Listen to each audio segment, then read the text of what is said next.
Good morning, everybody. Machine learning is a term that we've heard being used a lot throughout the Congress. Today, we're going to be talking about what exactly machine learning is and how it can be used in IoT. Please join me in welcoming our panelists today, Dr. Richard Soley, Dr. Stan Schneider, and Professor Joe Paradiso.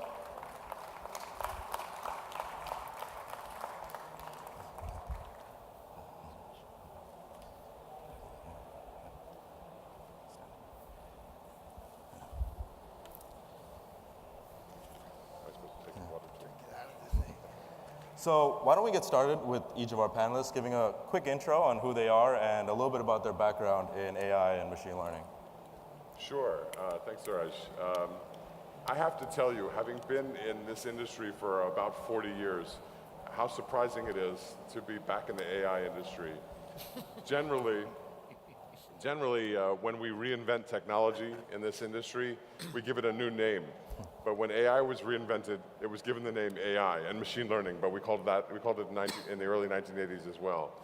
So I'm Richard Soley. I'm chairman and CEO of the Object Management Group and executive director of the Industrial Internet Consortium, partner in this show. You've seen me on stage a couple of times making a fool of myself already. But what you don't know is I actually started out my career in computer security and artificial intelligence. I built expert systems for companies like American Express, Gould Programmable Controllers, now called Schneider Electric, and DuPont Chemical Company, for example. That was in the early 1980s with one of the first early successful AI companies, Symbolics, where we actually applied artificial intelligence concepts, neural networking concepts, machine learning concepts to solve real problems. One of my favorites actually was a system we built for fixing Gould programmable controllers, 584 programmable controllers. There were precisely 3 people left in the world that knew how to fix them when they broke, and they were all retiring. And Gould actually hired Symbolics, which, in other words, us, our group, to capture their knowledge of how to fix not only the 584 programmable controller, discrete programmable controller, but also the systems that were connected to it. And we built that system in about 6 months and rolled it out to some of Gould's biggest customers like General Motors. In those days, General Motors had lots of money. We called them generous motors. I specifically remember when the artificial intelligence market went into the dumps. It was the 1984 Time magazine cover that said that the man of the year was the computer, and computers would soon, over the next 15 or 20 minutes, think like human beings. They were wrong. They're still wrong. But unfortunately, that created an expectation which was impossible to meet in the marketplace. And within a year, the nascent AI market was dead. And large conferences like this conference that were focused on artificial intelligence, machine learning, and neural networking were also dead. And here we are 35 years later. What's the difference? The difference is computers are a little bit faster, roughly 10,000 times. They have a little bit more storage, roughly 100,000 times, and they're essentially free. Access, if you look at the compute power bought from Google or Amazon or Salesforce or somebody like that, on a per minute basis, they're essentially free. If I had had that power to do handwriting recognition and neural networking in 1981, I think we would have gone a lot further. Yeah. Thank you. Thank you. Stan? Hi, I'm Stan Schneider. I'm CEO of a company called RealTime Innovations, RTI. We are actually the largest embedded middleware vendor of any kind of middleware, but we do a connectivity framework based on a standard called DDS. I actually did a PhD at Stanford in autonomy, a place called the Aerospace Robotics Lab. We were doing autonomous flying things and space assembly and things like that a long time ago. I can't define autonomy today, please don't ask. But I did write a program in Lisp. Anybody write a program in Lisp? Other than that, I'm not going to talk about a long time ago, because today RTI is very active in, I like to say we live at the intersection of functional artificial intelligence and pervasive networking. We don't do deep learning, we don't do machine learning, we don't do AI, but we do take those kinds of technologies and connect them in, make it easy to connect with sensors and actuators and controllers and safety certified and security certified systems. We're out there in over 1,000 designs. The ones that are most relevant here were in many, over 12 production track autonomous vehicles, and that includes things like, passenger vehicles. I can talk about some of them. Mercedes, for instance, is building a passenger vehicle. We're in campus vehicles, mining vehicles, underwater.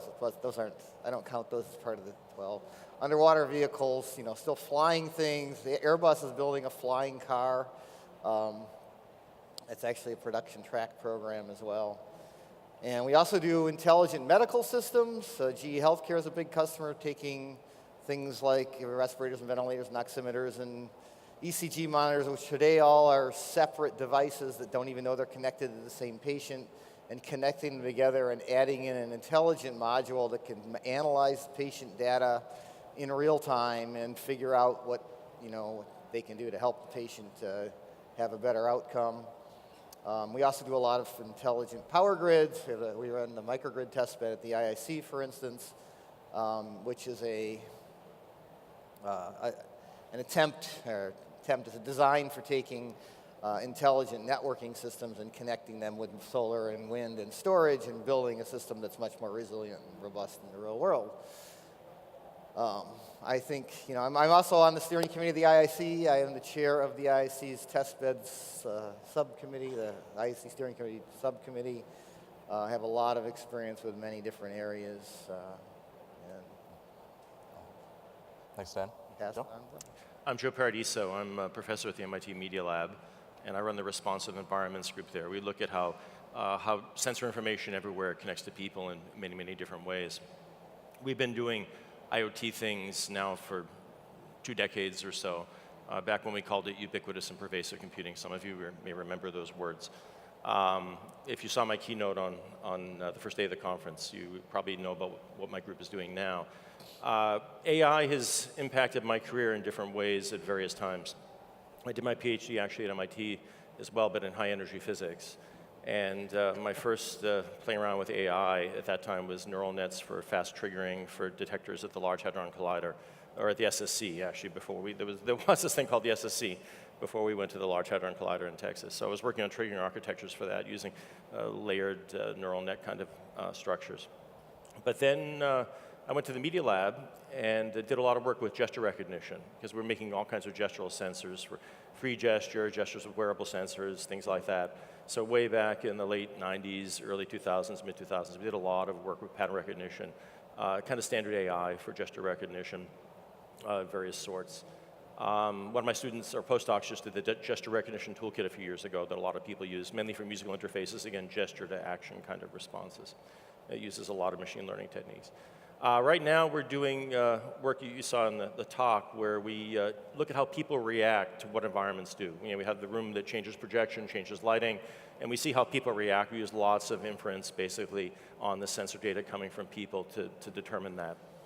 We're also doing deep learning on audio. Audio is a wonderful source of information, and our brain picks out all kinds of amazing features from it. It's very important to us. But of course, we do have a very complicated neural net to process that. With deep learning, you can start getting into features in audio, and it's an exciting time. I've got one postdoc who's done all the bird recognition, real-time wildlife recognition from our microphone array at Tidmarsh that you saw the other morning. We've got lots of other work coming in now on processing audio with deep learning and machine learning techniques. Thanks, Joe. So in talking about machine learning, we need to start by talking about data. Machine learning methods, especially neural networks, rely heavily on large amounts of data. So this first question is for you, Richard. What are some IoT data sources that are data rich, but you feel are currently untapped in terms of their use for machine learning and artificial intelligence? That's a good question. I would back off first and say the answer is we don't really know. That's why we build test beds. But I will tell you that data sources are enormous. I'll give you a great example from one that I've actually heard from a real company that makes diesel electric locomotives. So I won't name the company, but I was talking to the senior vice president of this company, and he said, our locomotives collect 9 million points of data every second. And I said, wow, that's really amazing. How much of that data is actually used to make the locomotive more efficient? And he said, 3. And I said, well, 1/3 is not bad. He said, no, 3. My point is, there is data that's not only available, but is already being collected and thrown away in healthcare, in manufacturing, in transportation, in agriculture. And we don't really know what that information is and certainly how to use it until we start building these test beds to figure out what is the useful information. And then we're always discovering things about that data that we didn't expect. There's stories already from our 3 years of testbed experience that are quite amazing. Yeah, thank you, Rich. Actually, building on that, I want to go to Stan. In these areas where you see data that's untapped, do you think the reason for that comes from a lack of technical methods that we just don't know how to process that data yet? Is the data not clean enough, or is there just not enough business value in actually using that data? Can we not make money from using that data? Well, I think 99.9% of data is crap, if I can be so bold. It's just useless. I mean, I've seen... But I'd also say that 72.3% of all statistics are made up on the spot. Yeah. I thought it was 72.4, but whatever. You know, like an autonomous car, it produces about 4 terabytes of data a day. And I've seen presentations calculating 4 terabytes a day and, 365 days and 100 million cars on the road, and we got all this data, and we're going to put it all up in the cloud, and we're going to process it all, and that is just absurd, because most of that data is completely useless. It's, cars sitting stopped in traffic, video and LiDAR and everything of the car in front of it. The really hard part of data is finding the right data that you can really process in the right way at the right time, that you can actually use it for whatever your application is. And that is not a trivial thing to do. There's a ton of value in the right data. So if the way autonomous car learning typically works is, you want to find events, near misses or even collisions, and take those events and get them to where they can actually be processed to figure out what went wrong, which is actually today usually a human endeavor. They're looking at the things, this is what the car did, this is what the car should have done, and they use that as a training set to tune the network in the cloud, not in the car, and then they take that trained network and they put it out on all the cars. And that way, if I get into a near collision or happen to run into a truck that turns on the road I didn't think about, all the cars can learn about that and it won't happen to anybody again, which is really a big power of autonomous drive systems that are going to make them much safer. I actually started my career crashing cars for a living, University of Michigan. You started in physics. I started in physics also, sort of, in a biomechanic impact testing, and it was very depressing at the time because 45,000 people a year were dying on the roads in the United States, and I was on a mission to cut that down to 0. And last year I read that 40,000 died.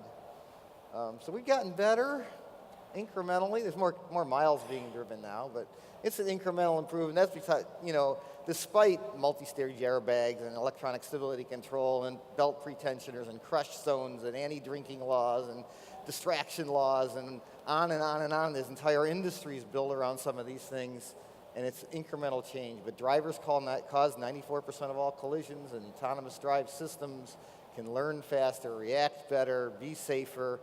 Autonomous cars are already a better driver than all of you. This version, next version will be better than me. It's just, it's time to take this data that is very valuable and get it to where it's actually usable in the real world. That's sort of the mission I see out there right now. Thanks, Dan. Now I want to look at kind of the other side of things. What about areas where there's insufficient data? So how do we enable intelligence where right now there just is not enough data, Joe? I think this gets a little bit to your point. Maybe you can say that 98% of all data is crap, but I would quote the Firesign Theater and say that it's good crap. They used another word. I think the interesting thing, at least in general IT, you have a very specific problem that needs real-time critical decisions. There'll be many of those in IoT. Yours is the one at the moment that really is coming fast.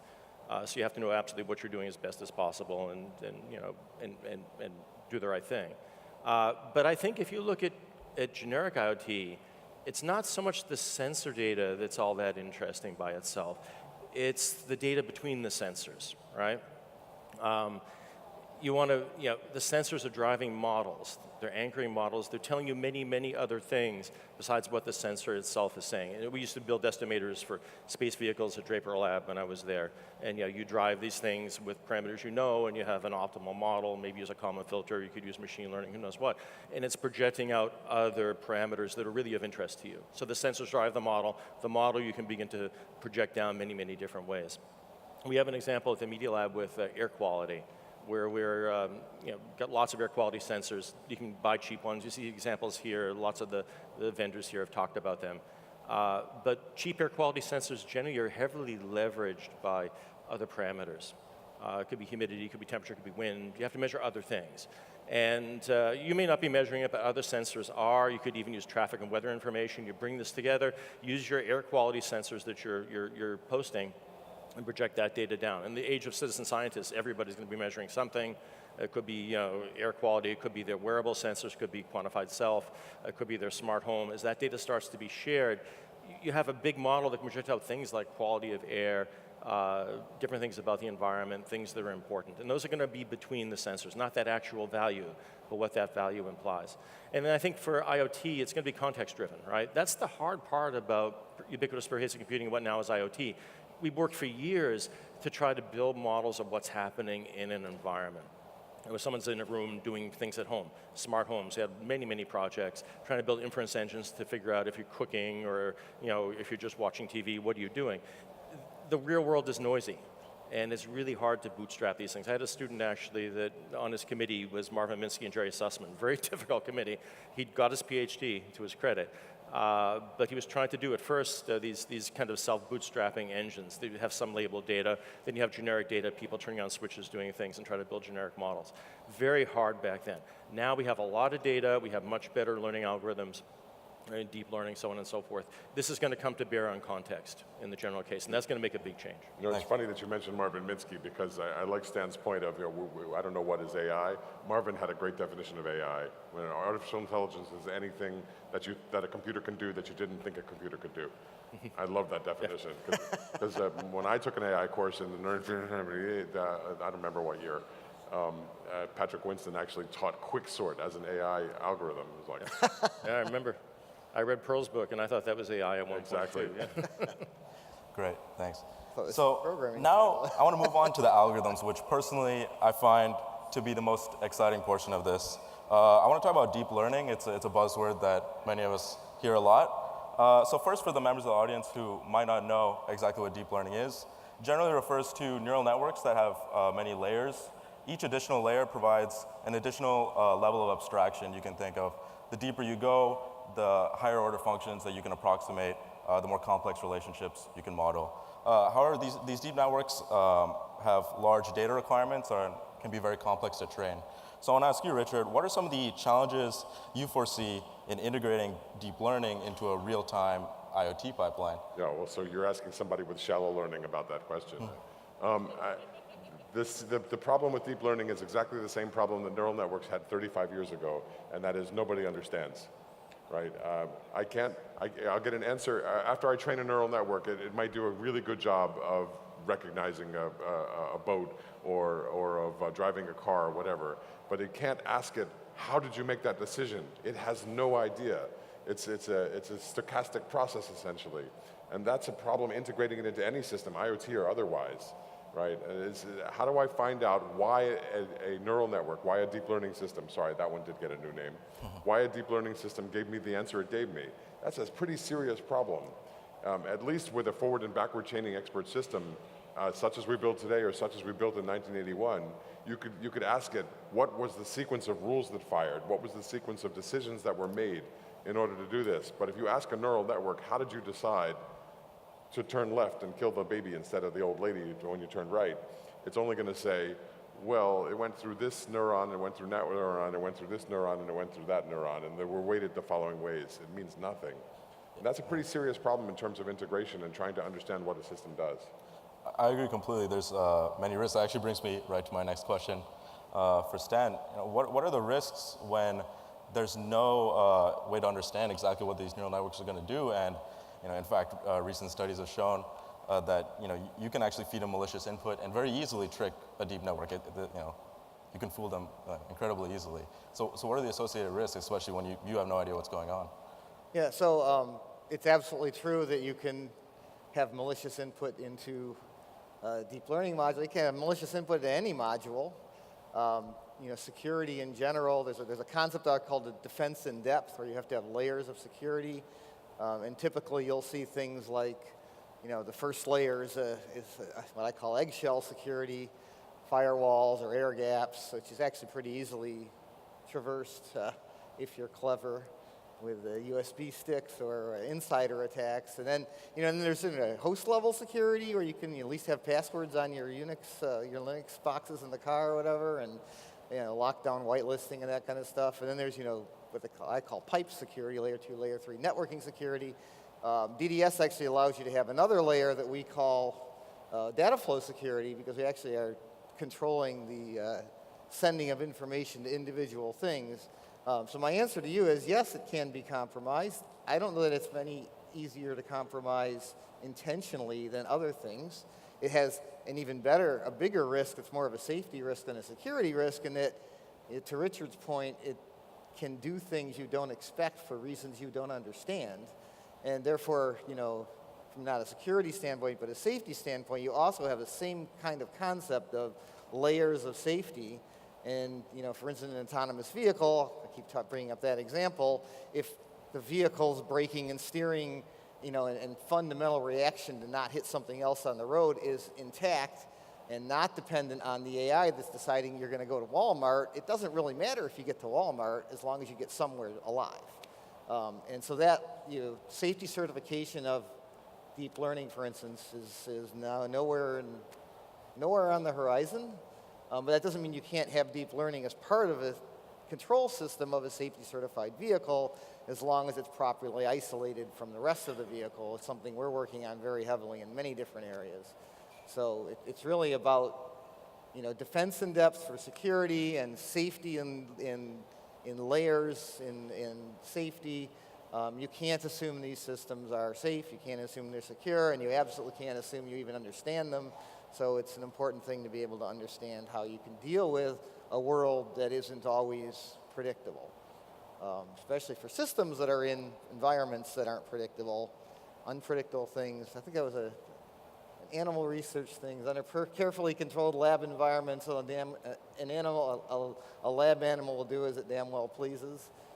It's sort of the same kind of feeling. You have to be able to be safe, to be secure, despite the fact the system components can't be guaranteed. Yeah, it's not an impossible task. It's just a challenge. There needs to be some checks in place. I think they gave the example in one of yesterday's panels about connected vehicles, where if you put the sticky notes on a stop sign, they'll completely change. It thinks it's a speed limit sign instead. So there needs to be checks in place, absolutely. Joe, so I want to talk about a subfield within machine learning that I personally love, reinforcement learning. This is generally where you have an agent interacting with an environment, taking actions given information about the state, and getting some positive or negative feedback. And its goal is to really maximize positive feedback. So this is used a lot in robotics, and also recently to achieve superhuman performance on Atari games. Do you see these sorts of online algorithms having a home in IoT? How can they be used? I think every bit of information is going to be used for reinforcement, refining of learning algorithms. This goes, a light switch, I mentioned the other day that the light switch is gone, so we won't have them anymore. But we will set things in different ways. You go back to the beginning of all this in smart homes was Michael Moser's house. Some of you might remember that. That was a project, really pioneering project, University of Colorado, in the 90s, I believe. He lived in a house. He had an outfit with basically neural net machines that he put together running on servers in his basement somewhere. And every light was controllable. Every switch or thermostat or whatever he had was essentially an input to the computer. So it would build an occupancy sensor, so know when he came home, know what he did. And he lived in this house with this for, I think it was a year or months, a long time. And basically, it learned every time he adjusted something. First, it was doing something random or something according to some statistical guess. But then as he started to turn a light on or change a thermostat setting, it would learn from that. So over time, it was as if it did what he wanted to do. It learned his preferences already back then. He said it got to a point where there's like living with this other person. He would describe it in strange ways, already in those days. And that was coarse. It would make mistakes and it would do strange things. But yeah, I think that was an example of what's to come. Every input is not a switch going to a physical wire to a light necessarily, although that's important to get light when you need it. It's going to be reinforcement. Even if it controls the light, you're going to pick up that from a non-intrusive load monitoring system, know what you did, and use that to reinforce you made a change. And speaking about neural nets and figuring out what they do, to some extent, we have some tools that look into them, right? My students that are doing deep learning, you can look at layers and see the kind of features this layer is trying to optimize for. In machine learning, you see edges, then you see structures of other layers. It's still pretty coarse, but you can start to see at least some idea of what it's doing. It's not enough to press a deep nonlinear system, and then sometimes a small change can give you a very, very different response. That's the problem with that. So you have to have some way of recovering maybe after the fact for now, until they get That's the problem, but that's also the feature, right? That you can get nonlinear response. Yeah, of course, that's why they work so well. Otherwise we would be using They would not, without that nonlinearity, it wouldn't work at all. Right. Yeah, but there are actually tricks, yes, that you can, look back through the gradients and actually see what areas, for example, of an image were activated, when you're making a decision. So there are some tricks. And the deep dream is just amazing, as art group of sorts at the lab. I mean, we love that stuff. So we're trying to do it with music. Yeah. Intriguing. Yeah, I actually want to go back to you, Joe, for another question about, you've been talking about automating human preference. And I would just like to know, how far off do you think we are from actually completely automating human personality and preference? Do you think we can actually, replicate somebody's entire preferences in their living situation, in the way they drive their cars? What do you think? Oh, I mean, look, you can get all the data, you can start to model people, but to what level, right? Model how someone drives a car, that's probably pretty straightforward. Our cars are probably already kind of doing that now to some extent. Then we don't need people anymore. Yeah, you're right. At a certain point, I mean, this is what I've been saying to various panels and discussions here. We're reaching a point, especially when you look at the wearable computer, right? Right now we have our phone. Our phone is already doing so much. All knowledge of the world is at our tips. Our friends are there, lots of other things. My phone will tell me that I'm going to drive home now, how long it takes. These are simple things, and it's already there. These things will get more profound, more personal, and it's going to be right here. So where does my brain stop and where does the cloud begin? It's going to be a graph. How do kids learn in this future when all knowledge is available at your fingertips? What does the cloud learn? What do you learn? How do you optimize that? These are great questions. And certainly it impinges on IoT. Yeah, to replace the human, we've got a long way, and you want to go out 50 years, who knows what it's going to be. But it's going to be a partnership. It's not going to be a replacement, right? We're going to work with these systems. At some point, they may become part of us. I talked about that, on Tuesday. Yeah. But yeah, it'll be a partnership going forward, and it'll just get better and better. Can I respond to that quickly? Of course. So I got to tell a story. I have a teenager at home, and he came home one day with a report card that wasn't so good. And I said, what do you want to do with your life? And he looks up at me, and he looks down at our dog sleeping on the rug, and he goes, Dad, I want to be a pet of the robot overlords. And so you want to be a what? I want to be a pet of the robot overlords. I thought, that's a ridiculous, I started to argue with it. He was 14 years old, I tried to think of why he shouldn't want to be a pet of the robot overlords, and I failed pretty quickly. I realized, if you want to be a good pet, by which I define as you're going to leverage the technology of the day, and the technology of the day is going to be more and more autonomy and smarter systems that can do things for you, then, that's always the best strategy for a technologist or almost anybody else to leverage the technology of the day, and that's okay. That's actually a pretty good career aspiration, to be a good pet of the robot overlords. Because you do a little bit of math, and if you assume Moore's law is going to continue, which it still has virtually no sign of letting up. Oh, it's going to go. And you do the math it's letting for up. 40 years from now. It'll be different. It would do things in a It'll different be way. different, but it's still, if it assumes that just do the math, it's easy. If you assume that it continues at the rate it is 40 years from now, computers won't be 1,000 times better, or 10,000 times better, or 1,000,000 times better. They'll be a mind-boggling 100 million almost times better than computers are today in 40 years. 100 million times better. People will laugh at the idea that we have multi-billion-dollar data centers with burning megawatts of energy just to have a few million cores, because they'll have them embedded in their elbow. The technology moves faster than you think. It's coming hard, And if you're designing a system today and you don't have a accommodation or at least the consideration of how you're going to integrate an AI, your design's already obsolete. I have young daughters at home as well, just entering middle school. And I would talk to them about, the future of all this. And I would say, they may see the dawn of implantables, right, that you're talking about. Yeah. That's as far, with human-computer interface, you have the wearable. The next step is an implantable interface. People work on it for people that have disabilities, that want to control a robot arm, things like that. But yeah, that will go further.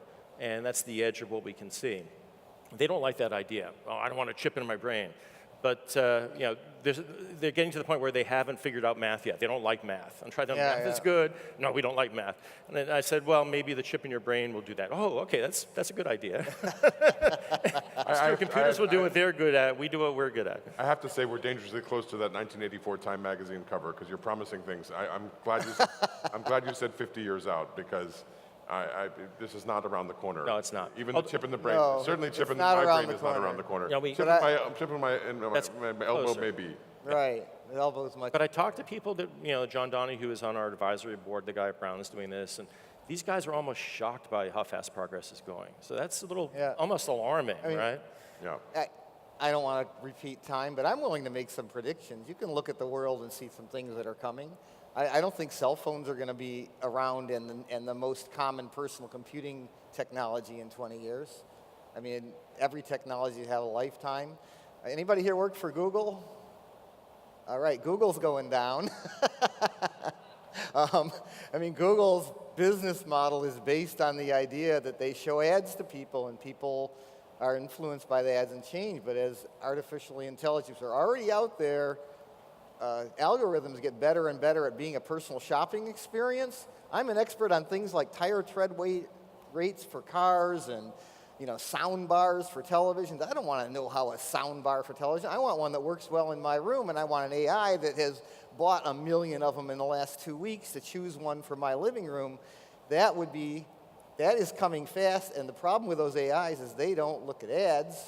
There's no reason for them to look at ads, and Google's everybody, Google, Facebook, Twitter, all these things that are ad-based today, they are going to have a business model challenge in not very long, and they have no replacement for it. So technologies have lifetimes. There's some things you want to try, though, right? You heard it here first, folks, and don't tell anybody at Google I have to live in Silicon Valley. I mean, there's a place in the real world. I was on the retail panel the other day, and we talked about what happens in the future of the retail and the real world with IoT and AI.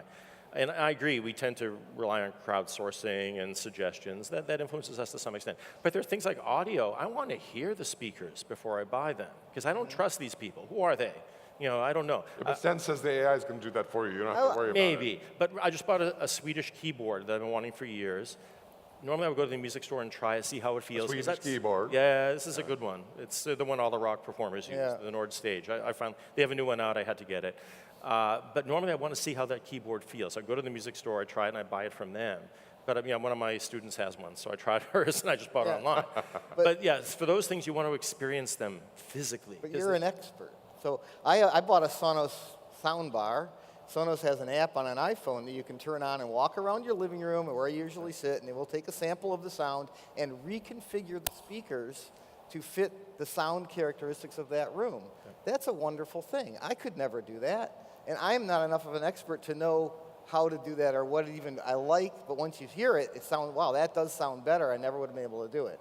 This kind of thing, when it moves into the shopping realm and the vendor chains, if you're doing this, and the entire world becomes a different you're doing kind too of much thing. of that when you have your own time domain reflectometer, but we should give it back to him. Yeah, I'm sorry. So actually, I have just one last question. So we've talked a lot about the cool new methods and the data we need to use those methods. So I want to see, how can we actually realize these goals? What do platforms need to do, both on the cloud and on the edge, to actually integrate the state-of-the-art machine learning methods? And I guess, Stan, maybe you can get us started? Yeah, so integration's a huge problem out there. I think there's a real, the big drive is really, actually, Andreessen Horowitz, one of the Valley VCs, said it best: software is eating the world.